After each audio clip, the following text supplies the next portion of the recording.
نبوت تاجدار ختم نبوت کوئی گل باقی رہے گا نہ چمن رہ جائے گا بس رسول اللہ کا دین حسن رہ جائے گا نام شاہان جہاں مٹ جائیں گے لیکن یہاں زیادہ پرانی بات نہیں قریب کی بات کر رہے ہیں میں یاد دہانی کرواتا جاؤں وہی جملہ جو میرے امیر نے قوم کو یاد کروایا کہ اس لیے کل ہمارے ساتھیوں کو 27 ساتھیوں کو شہید کیا کہ یہ کہتے ہیں کہ فرانس کو سرکاری طور پہ جواب دو تو اس لیے اگر ہم جواب دے تو حکومت چلی جائے گی ہم جواب دے تو معیشت نیچے آئے گی ہم جواب دے تو فوجیوں سے مخالفت بڑھ جائے گی آج دیکھو کچھ بھی تو نہیں بچا جیل بھی تم چلے گئے حکومت بھی چلی گئی کاش تم جیل میں ناموس رسالت کے پہرےدار بن کے جاتے گھڑی چور اور غدار بن کے نہ جاتے آج یہ منظر نہ ہوتا ہم سب کو مومنانہ مشورہ دے رہے ہیں آج بھی اقتدار پہ آ کے بڑی بڑی باتیں کر رہے ہیں آپ نے نہیں رہنا حضور کے دین میں رہنا ہے اور صدا رہنا ہے کیونکہ نام شاہان جہاں مٹ جائیں گے لیکن یہاں حشر تک نام و نشان پنجتن رہ جائے گا تاجدار ختم نبوت سب فنا ہو جائیں گے کافی ولیکن حشر تک بس اسی بات کے اوپر قوم کو لانا تھا قبلہ امیر المجاہدین نے اور لا کے کھڑا کیا کہ کسی شے میں نہیں رہنا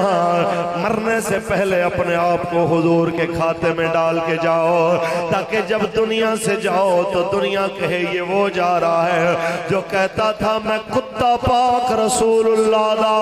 بھونکے شور مچاوے ناموس رسالت گلشن اندر کوئی سور نہ پھیرا پاوے اور اسی کی برکت ہے کہ آج رات کے 2:30 بجے مرکز اہل سنت ڈونگا باغ میں خورشید ملت کی سجائی ہوئی اس کانفرنس میں قوم رات 2:30 بجے کہہ رہی ہے آج بھی میرے بابا جی دی آج بھی میرے بابا جی دی وجہ کیا ہے جو میرے آقا کے در کا گدا بنتا ہے نام نہیں مٹتا کیونکہ سب فنا ہو جائیں گے کافی ولیکن حشر تک رات حضرت کا زبانوں پر سکن رہ جائے گا تاجدار ختم نبوت ابھی تو خطرے کا گمان ہوتا ہے جہاں موت کا یقین ہو حضور کے غلام تو حضور کی ناموس کے لیے وہاں بھی جناب اعلیٰ تلیری کے ساتھ چلتے ہیں یہ سبق ہمیں قبلہ بابا جی نے دیا جس وقت قوم فیض آباد کی طرف جا رہی تھی پکڑ دھکڑ کا ماحول تھا تو کسی نے کہا حضرت جی بندے کٹھے ہونے بڑے اوکھے نے فرمایا یہ تو پھر آپ کی کمزوری ہے کہ آپ لوگوں کو یہ بتا نہیں سکے کہ یہ مسئلہ کتنا حساس ہے، لیکن میں ایک بات ضرور کہوں کہ جن مالکوں کے لیے ہم نکلے ہیں وہ ضرور کرم نوازی فرمائیں گے، اور ایک بار نہیں دو دو بار جب بھی قبلہ فیض آباد پہنچے خدا کی قسم ہے اس وقت سے لے کے آج تک کوئی اور بولے نہ بولے فیض آباد بھی بول رہا ہے آج بھی میرے بابا جی حضرت فرمایا کرتے تھے کہ سنیے کبھی لگے کہ خطرہ ہے تو حضرت طفیل بن عمر الدوسی کو یاد کر لیا کرو کہ یمامہ کی طرف جاتے ہوئے آپ نے خواب دیکھا اور صبح اپنے ساتھیوں کو کہتے ہیں یار بیٹھ جاؤ میرے خواب کی تعبیر دو، میں نے خواب دیکھا کہ میرا سر موڑ دیا گیا ہے، میں نے خواب دیکھا میرے منہ سے ایک پرندہ نکل کے باہر گیا، میں نے دیکھا ایک عورت کے پیٹ کے اندر شگاف ہوا، میں اس کے پیٹ میں داخل ہوا اور پیٹ اس کا بند ہو گیا،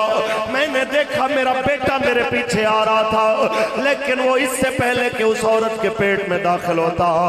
اس کے رستے میں آڑ بنا دی گئی، بتاؤ اس کی تعبیر کیا ہے؟ سب کہنے لگے کہ خواب تو بڑا تشویشناک، کسی نے کہا بڑا مبارک، فرمانے لگے میں بتاتا ہوں اس کی تعبیر کیا ہے۔ تعبیر صحابی بتا رہے ہیں کہ تعبیر یہ ہے کہ میرا سر موڑ دیا گیا ہے، مطلب میرا سر قلم ہو جائے گا، میرے منہ سے پرندہ نکلا مطلب کہ کل میری روح نکل جائے گی، پھر میں ایک عورت کے پیٹ میں داخل ہو گیا مطلب کہ میں زمین میں قبر میں داخل ہو جاؤں گا، پھر میرا بیٹا میرے پیچھے آیا آڑ بن گئی مطلب کہ میرا بیٹا بھی شوق شہادت سے لڑے گا لیکن اب شہید نہیں ہوگا، کچھ عرصے بعد شہید ہوگا، لیکن دنیا نے دیکھا اس یقین کے بعد پھر بھی یمامہ کی طرف چلتے ہوئے انہوں نے ڈر کا مظاہرہ نہیں کیا، انہوں نے شان کے ساتھ چلتے ہوئے اس انداز سے بات کی کہ 1857-58 کے اندر علامہ سید کفایت علی کافی کو ان کی سنت ادا کر کے کہنا پڑا یوں جاتے ہیں حضور کے گدا موت کی طرف بڑھتے ہوئے بھی کہتے جاتے ہیں بس رسول اللہ کا دین حسن رہ جائے گا۔ آپ شہید ہو گئے، اگلے دن جنگ میں بیٹے کا ہاتھ شہید ہو گیا، بے ہوش ہو کے گر پڑا، پھر جناب اعلیٰ جب واپسی ہوئی پھر ایک موقع ہے صحت یاب ہو گئے پر ہاتھ تو شہید ہو چکا ہے، زخم مندمل ہو گئے لیکن کٹے ہوئے ہاتھ کا نشان تو باقی ہے۔ حضرت فاروق اعظم نے دسترخوان سجایا تو ان کے بیٹے عمر بن طفیل الدوسی کو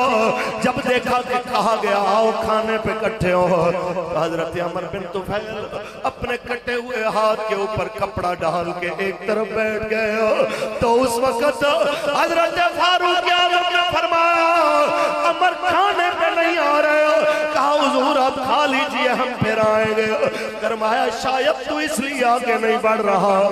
کہ تیرے کٹے ہوئے ہاتھ کی وجہ سے اس کو دکھاتے ہوئے تمہیں شرمندگی ہو، باخدا میں اس کھانے کو چکھوں گا نہیں جس وقت تک تو اپنا کٹا ہوا ہاتھ جو اسلام کی خاطر کٹا کے لایا جب تک تو ظاہر کر کے کھانا نہیں کھائے گا تو وہ ہے جس نے باپ بھی اسلام کے لیے قربان کیا، اسی جنگ میں اپنا ہاتھ بھی کٹوا دیا پھر بھی پیچھے نہیں ہٹا، پھر بھی میرے آقا کی ختم نبوت کے مجاہدوں میں رہا۔ دوسرے لفظوں میں پنجابی میں کہوں تو یہ ترجمہ کہ یہ کہتا رہا کہ ٹونے تے دعویاں میرے یار رہن دے آقا دے بیمارانوں بیمار رہن دے ٹونے تے دعویاں میرے آقا دے بیمارانوں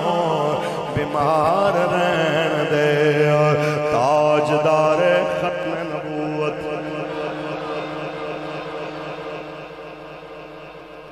آج قبلہ امیر محترم کے اعلان سے قبل ایک بات آپ کو رات کے اس پہر بتا کے میں گفتگو کو اختتام کی جانب لے جاؤں کہ حضور ایک بات دل کی تختی پہ لکھ لیجئے جو لوگ کہتے ہیں کہ مولوی دیکھو جی کھڑے تو ہوں آپ کے ساتھ، حدیث چونکہ کئی بار علماء آپ کے سامنے بیان کر چکے ہیں کہ میرے آقا مولا نے ارشاد فرمایا کہ بنی اسرائیل کے انبیاء سیاست کیا کرتے تھے، لیکن میرے اوپر چونکہ سلسلہ نبوت ختم ہو گیا، لہٰذا میری امت کے علماء سیاست کریں گے۔ تو یہ ذمہ داری رسول اللہ نے اپنے غلاموں کو دی ہے۔ یہ کہنا کہ مولویوں کا سیاست سے کیا کام ہے، انہیں بتانا چاہتے ہیں کہ مولویوں کا ہی سیاست سے کام ہے۔ پھر کہتے ہیں جی مولوی قومی دھارے میں نہیں آتے۔ یہ اس کا خوبصورت جواب دیا تھا میرے قبلہ امیر المجاہدین، میرے بابا جی، میرے مرشد علامہ خادم حسین رضوی صاحب۔ آپ تشریف فرما اور اس وقت کچھ ایجنسیوں کے لوگ آئے اور انہوں نے کہا کہ آپ قومی دھارے میں نہیں آتے تو مجبوری یہ ہے، آپ قومی دھارے میں اگر آ جائیں تو آپ جیسے لوگوں کی تو ہمیں ضرورت ہے۔ آپ نے فرمایا کیا ہے قومی دھارا؟ کہتے ہیں کہ آپ کے مدارس میں سے سائنسدان نکلنے چاہیے، آپ کے مدارس میں سے انجینئر نکلنے چاہیے۔ آپ نے فرمایا خاموش ہو، تو آج تک نا ان مولویوں کے ساتھ تیرا پالا پڑتا رہا ہے جو تیری مرضی کی باتیں کرتے ہیں۔ تو بتا کہ پاکستان کے سب سے بڑے سائنسدان ڈاکٹر قدیر خان کو مجرم مولویوں نے بنایا کہ تم نے بنایا؟ تو ہمیں باتیں کرتا ہے، ہم تو اس کو صدر پاکستان بنانا چاہتے ہیں، تم نہیں اسے غدار اور پوری دنیا کے سامنے مجرم بنا کے کھڑا کیا ہے۔ یہ ہمیں نہ سکھاؤ، تم یہ چاہتے ہو کہ اسلام کا اتنا حصہ بیان کریں جتنا تمہاری مرضی کا ہو، وہ حصہ بیان کریں جس کو یورپ پسند کرتا ہو۔ ہمیں وہ تمہاری مرضی والا نظریہ نہیں چاہیے، دین وہی چاہیے جو رسول اللہ لے کے آئے۔ اور اگر علامہ اقبال کی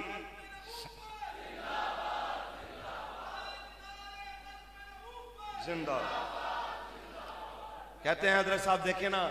پھر عالمی قوتیں ورلڈ بینک یہ سارے ناراض ہو جائیں گے تو پھر ہمارے لیے مسئلہ بن جائے گا، تو پھر ملک کیسے چلے گا؟ آہا، میں اقبال کے شہر میں کھڑا ہوں، اقبال کہتا ہے بتوں سے تجھ کو امیدیں، خدا سے نو امیدی، بتوں سے تجھ کو امیدیں، خدا سے نو امیدی، مجھے بتا تو صحیح اور کافری کیا ہے، مجھے بتا تو صحیح اور کافری کیا ہے۔ کہتے ہیں ساتھ صاحب آپ کی بڑی ضرورت ہے، اور بڑے جناب بہت بڑوں سے بڑی کرسی کے اوپر پاکستان میں بیٹھنے والے کہتے ہیں دیکھیں نا ہم نے آپ کے لیے فلاں فلاں گنجائشیں پیدا کی ہیں، آپ ہی نرمی پیدا نہیں کرتے۔ تو میرے امیر نے جو جواب دیا اقبال کی زبان میں کہوں تو اقبال کہتا ہے کسے نہیں ہے تمنا سروری لیکن، کسے نہیں ہے تمنا سروری لیکن، خودی کی موت ہو جس میں وہ سروری کیا ہے، خودی کی موت ہو جس میں وہ سروری کیا ہے۔ آئیے پھر میڈیا پہ کیوں پابندی ہے، سوشل میڈیا پہ کیوں پابندی ہے، الیکٹرونک پرنٹ میڈیا پہ کیوں پابندی ہے؟ تو اقبال کہتا ہے میں بتاتا ہوں لبیک والو تمہارا جرم کیا ہے۔ اور اگر علامہ اقبال لبیک کا ترجمان بن کے کہے تو بس یہی کہہ رہا ہے اسی خطا سے کتاب ملوک ہے، اسی خطا سے عتاب ملوک ہے مجھ پر، کہ جانتا ہوں مال سکندری کیا ہے۔